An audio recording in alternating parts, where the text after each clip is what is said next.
Welcome to an adventure high above the clouds, where the impossible becomes reality, and one boy's courage pushes the boundaries of the imaginable. Immerse yourself in the fairy tale adventure of Jack and the Beanstalk. Let the magic begin. Jack and the Beanstalk, an English fairy tale by Joseph Jacobs. Once upon a time, there was a poor widow who had a son named Jack and a cow called Milky White. They had nothing but the cow's milk to sustain their lives. Every morning, they carried the milk to the market and sold it. But one day, Milky White gave no more milk, and they did not know what to do. "What are we to do? Oh, what are we to do?" lamented the widow. "Do not despair, mother.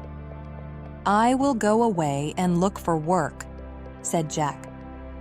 "You've already tried that," said the mother, "but no one would take you. We must sell Milky White and start a business or something with the money." "Very well, mother," said Jack. "Today is market day, and I will be able to sell Milky White well. Then we shall see what can be done."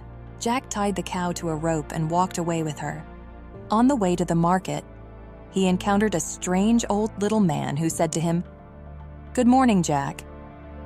"A very good morning to you, too," said Jack, wondering how the little man knew him. "Well, Jack, where are you headed?" asked the little man. "To the market, to sell the cow." "You don't look like you could sell cows," said the little man. "I bet you don't even know how many beans make 5. 2 in your hand and 1 in your mouth," said Jack quickly. "Correct," said the little man, "and there you have the beans." And with that, he pulled a handful of strangely looking beans from his pocket. "Because you're so clever," he said, "I don't mind making a trade with you. Give me the cow, and I'll give you the beans." "That would suit you," said Jack. "Ah, you don't know what kind of beans these are," said the man. "If you plant them in the evening, they will have grown up to the sky by morning." "Is that true what you're saying?" asked Jack. "Yes, it's true, and if it's not, you can have your cow back." "All right," said Jack, and gave him the rope with the cow and put the beans in his pocket. Jack then headed back home, and since he hadn't been far, he arrived just before it got dark. "Are you back already?" asked the mother. "How much did you get for her?"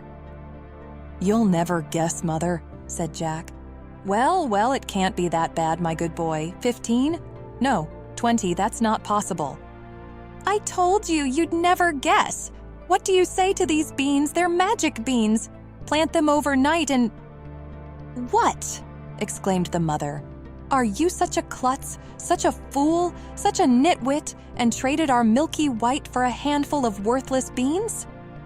Look here, out the window I throw them, your precious beans.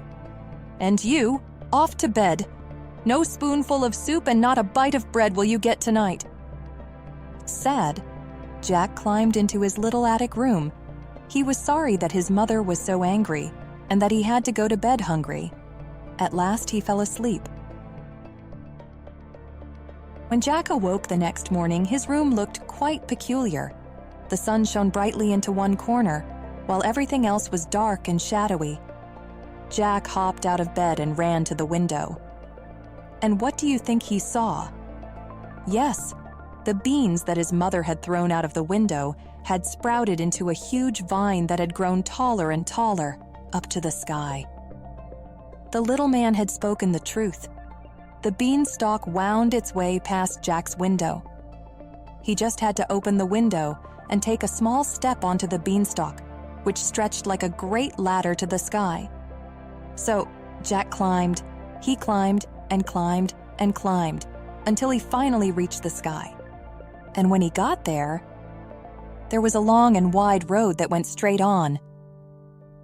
Jack walked down the road, and he walked and walked and walked until he came to a great house, at the doorstep of which stood a large woman.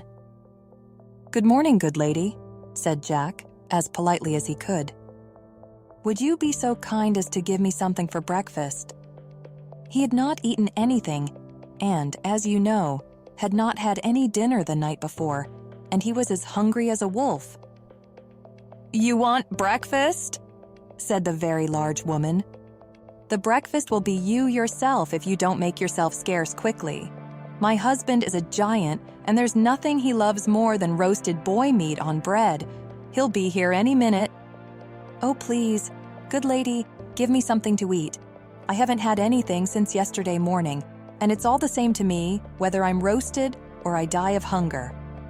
Well, the giant's wife wasn't half as bad as she seemed.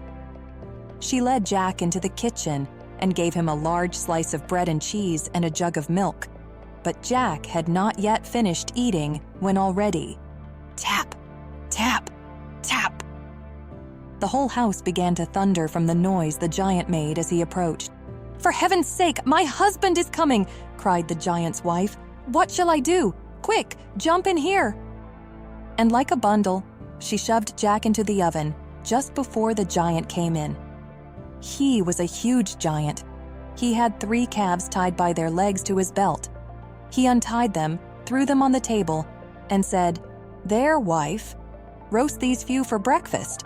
"Ah, what smells so fine? I smell humans." "Nonsense, my dear," said the wife. "You must be dreaming. Or maybe you smell the leftovers of the ox that you enjoyed so much for breakfast yesterday. Go, wash up and clean yourself, and when you come back, breakfast will be ready." The giant went out, and Jack was about to jump out of the oven and run away, but the wife said to him, "Wait until he falls asleep. He always takes a nap after breakfast." Well, the giant ate his breakfast, and then he went to a large chest, took out a few bags of gold, sat down and counted, until finally his head began to nod. And then he started to snore, making the whole house shake. Jack crept out of the oven on tiptoes, and as he passed by the giant, he grabbed a bag of gold under his arm and ran as fast as his feet could carry him until he came to the beanstalk. He threw the bag of gold down. It fell right into his mother's garden, and then he climbed down, ever downward, until he reached his window again.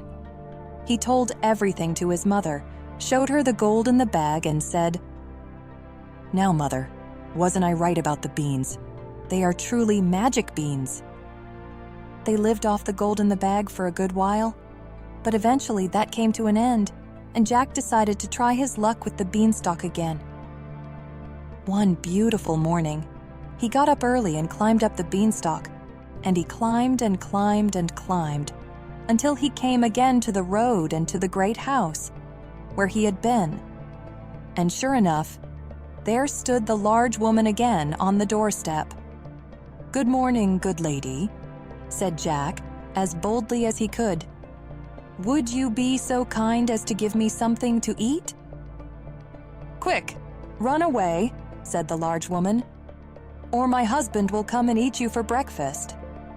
"But aren't you the lad who was here before? Do you know that on the same day, my husband was missing a bag of gold?" "Strange, really strange," said Jack. "I think I could tell you something about that, but I'm so hungry I can't speak before I've eaten." Well, the large woman was so curious that she let the boy into the house and gave him something to eat. But no sooner had he started eating than they heard tap, tap, tap, the steps of the giant, and the woman hid Jack again in the oven. Everything was as it had been the first time. The giant came in saying, "I smell human flesh," and was served 3 roasted oxen for breakfast. Then he said, "Wife, bring me the hen that lays the golden eggs." So the wife brought over the hen, and the giant ordered, "Lay!" And the hen laid an egg that was all of gold. And then the giant started to doze off and snore, making the whole house shake. Jack crept out of the oven on tiptoes, grabbed the hen and ran, as fast as his legs could carry him. But suddenly, the hen clucked, and the giant woke up, and just as Jack ran out of the house, he heard him call, "Wife, wife, what have you done with my hen?" And the wife said, "Why, my dear?" That was all Jack heard. He hurried to the beanstalk and climbed down as fast as he could, as if 10 devils were after him. When he got home, he showed his mother the wonder hen and said, "Lay." And the hen laid a golden egg every time he said it. But Jack was still not satisfied, and it wasn't long before he decided to try his luck with the beanstalk again. One fine morning, he got up early, went to the beanstalk, and he climbed and climbed and climbed until he was at the top and came back to the road. This time, however, he was wiser and did not go straight into the giant's house. He hid nearby behind a bush and waited until the giant's wife came out with a bucket to go to the well. Then Jack slipped into the house and crawled into a large copper kettle. Soon after, just like before, he heard tap, tap, tap, and the giant and his wife came inside. I smell humans!" cried the giant. And his wife said, "Then it must be that little rascal who stole the gold and the hen. Surely he's hiding in the oven." And both rushed to the oven. But luckily Jack wasn't there. And the giant's wife said, "You with your, I smell human flesh. Surely you're still smelling something from the boy I roasted for you for breakfast yesterday." After so many years, you should finally be able to tell the difference between a living boy and a roasted one. So the giant sat down again for breakfast, but every now and then he muttered, "I could have sworn." And he got up and searched in the pantry, in the cupboards, everywhere. Fortunately, however, he did not think of the copper kettle. When he had finished with breakfast, he called, "Wife, bring me the golden harp." So his wife brought him the harp and he placed it in front of him on the table. Then he said, "Sing." And the golden harp began to sing wonderfully, and it sang and sang until the giant was sound asleep and began to snore, making the whole house tremble. Then Jack carefully lifted the lid of the copper kettle, slipped out like a mouse, and crawled on hands and knees to the table, grabbed the golden harp, and hurried to the door. But then the harp cried out loudly, "Master! Master!" And the giant woke up just in time to see Jack running out of the house with the harp. Jack ran as fast as he could, the giant chasing after him, and he would have caught him soon. But Jack ran back and forth to confuse the giant. When he got to the beanstalk, the giant was only 10 steps behind him. Suddenly, Jack disappeared, and when the giant reached the end of the road, he saw him climbing down the beanstalk. Well, the giant didn't trust such a ladder, so he stood and waited. This gave Jack a bigger lead. But at that moment the harp cried again, "Master! Master!" Then the giant swung onto the beanstalk, which swayed mightily under his weight. Jack climbed down further. He climbed and climbed and climbed, and behind him the giant. Jack was very close to his house when he cried, "Mother, Mother, bring me an axe! Bring me an axe!" All's well that ends well. And his mother rushed out with an axe in her hand. But when she got to the beanstalk, she stood frozen in shock, for she saw the giant's legs coming through the cloud cover. But Jack was down in a leap, grabbed the axe, and with one blow, he split the beanstalk in half. The giant felt the beanstalk sway and tremble. He paused to see what was happening. When he saw that Jack wanted to fell the beanstalk, he began to climb back into the clouds. Just as he disappeared, Jack struck again, and the beanstalk collapsed, so that the giant could no longer come down to earth. Then Jack showed his mother the golden harp. And from the song of the harp and from the golden eggs they sold, Jack and his mother became very wealthy.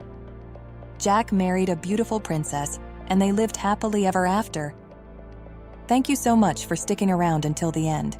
If you enjoyed the fairy tale and would like to see more content like this, please like and subscribe to the channel.